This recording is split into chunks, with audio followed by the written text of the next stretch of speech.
Buenos días, mi nombre es Luis Eduardo Ortega Ortiz y les vengo a exponer mi proyecto que se titula Relación entre lesión del manguito rotador con artrosis glenohumeral, un estudio biomecánico.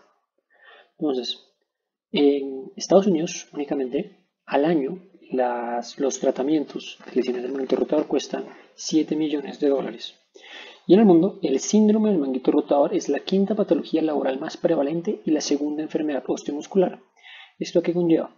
Aquí en Colombia, como vemos en la tabla de abajo, en promedio, una persona se ausenta laboralmente alrededor de 113 días por patologías del hombro.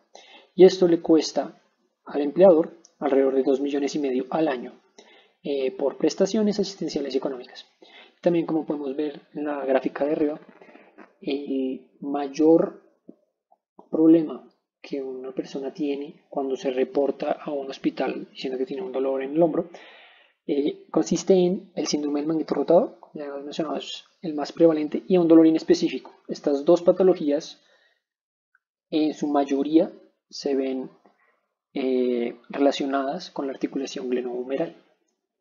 Entonces, ¿qué es la articulación glenohumeral?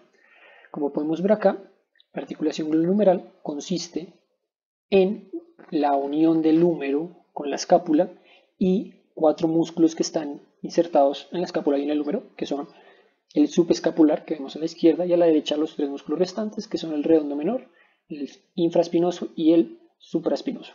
Y en el centro vemos los ligamentos, que son principales de esta articulación, los ligamentos glenohumerales, y en la parte de encima el ligamento coracohumeral. A lo largo de los años, principalmente en los años 90 y en inicios de los 2000, se inició a entender la articulación. Para ello, lo que se hacía era tomar piezas cadávéricas y hacerles pruebas de esfuerzo de formación para poder obtener el módulo de elasticidad que permitiera entender un poco más de cómo se comportaban estos músculos. Aquí vemos a la izquierda un estudio que se realizó del tendón del músculo supraespinoso, en donde se tomaron diferentes partes del tendón, se probaron y se obtuvo el módulo de elasticidad. Y a la derecha, el mismo procedimiento, únicamente con una diferencia de ángulos, para diferentes partes del infraespinoso y el teres minor, que es el redondo menor. Es un modelo más actual que se hizo en este país, en la Universidad del Rosario, donde lo que se hizo fue implementar el método de modelo de elementos finitos. Entonces lo que se hizo fue tomar una tomografía computacional y con base en esta segmentar la escápula y el húmero y hacer un esbozo, dibujar o obtener el tendón del músculo supraespinoso y por otro lado tomar una pieza cadavérica y hacerle las mismas pruebas que se mencionaron anteriormente para obtener los parámetros que se usaron en un modelo a futuro. Y este modelo por elementos finitos permite obtener una gráfica de esfuerzo de formación y variarle parámetros y formas a la segmentación para poder entender un poco más qué es lo que pasaría en X o Y circunstancia. En este caso, lo que hicieron los investigadores fue quitar el acromion, que es una protuberancia de la escápula, y observar cómo cambiaba la distribución de esfuerzos en diferentes partes de la escápula. Un modelo ya más completo y más cercano a lo que se quiere realizar en este proyecto, donde los investigadores hicieron una segmentación repitiendo el proceso anterior, incluyeron 2 músculos y evaluaron la articulación y la distribución de esfuerzos de una persona que tenga una articulación sin osteoartritis y con osteoartritis. Que se ven en la parte de abajo cuáles fueron las constantes para las expresiones matemáticas que modelan estos los 3 principales elementos, el hueso, los músculos y el cartílago, y las consideraciones. Entonces, como suele suceder con las segmentaciones obtenidas por tomografías, es que se asume que el espacio que se obtiene en la segmentación entre el húmero y la escápula es el cartílago del húmero.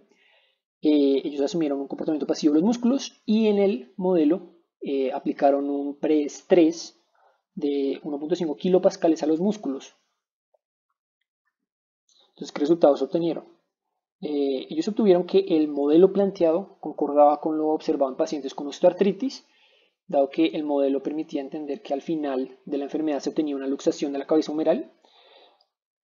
Por otro lado, ellos observaron que la osteoartritis causaba un aumento en la superficie glenoidea debido al aumento de estrés en la parte posterior de la escápula.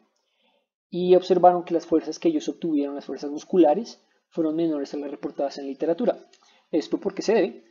Principalmente a la limitación del modelo que ellos hicieron. Porque primero ellos tuvieron unas condiciones, le impusieron unas condiciones al húmero, y el modelo de ellos no incluía todos los músculos de la articulación. Si bien únicamente con los dos músculos que ellos segmentaron, obtuvieron que la luxación de la cabeza humeral no se debe únicamente al endurecimiento de tejidos blandos, sino también a la forma patológica de la articulación, lo cual concuerda con lo que se observa en pacientes con osteoartritis avanzada. Entonces, en este proyecto, ¿qué es lo que se quiere? Como objetivo principal se quiere realizar, se va a realizar la segmentación y simulación computacional del magneto rotador para el análisis de la influencia de los grupos musculares en la artrosis glenohumeral. Los objetivos específicos es primeramente diseñar un modelo computacional por elementos finitos del hombro que permita simular distintas lesiones de magneto rotador asociadas al desarrollo de artrosis, y para ello se debe realizar la segmentación del hombro con base en disecciones cadavéricas. Estas disecciones cadavéricas, por las circunstancias, por la pandemia, no se pudieron realizar, y me basé en una tomografía que se obtuvo de esta página, de esta plataforma, donde tienen tomografías de diferentes partes del cuerpo. Aquí vemos una segmentación de la tomografía donde podemos observar la escápula, el acromion que les mencionaba, el húmero y la clavícula. Aquí ya está una segmentación que yo vi, una primera segmentación que hice, donde podemos observar por separado el húmero, la clavícula y la escápula. Y aquí están los 4 músculos de la articulación glenohumeral. A la izquierda vemos el subescapular, el redondo menor, el infraespinoso y el supraespinoso, y lo azul que observamos es el cartílago, que se obtuvo como el espacio que se obtuvo considerando que el espacio entre la escápula y el húmero pues correspondía al cartílago. También realicé una segmentación del ligamento coracohumeral y los ligamentos glenohumerales. Una vez terminada, en ISEM realicé la malla. Aquí pues podemos observar los 4 músculos en diferentes posiciones. Los ligamentos están incluidos en la malla, pero por cuestiones de espacio y que se vieran, no los puse. Aquí igualmente están incluidos en los 180.792 elementos triangulares de la malla. Entonces lo que quiero hacer o que se debe hacer a futuro es una simulación con estos parámetros reportados en literatura. Si bien una de las razones por las que aún hoy en día se sigue haciendo pruebas en piezas cadavéricas es la variabilidad de los parámetros reportados en literatura para estos músculos.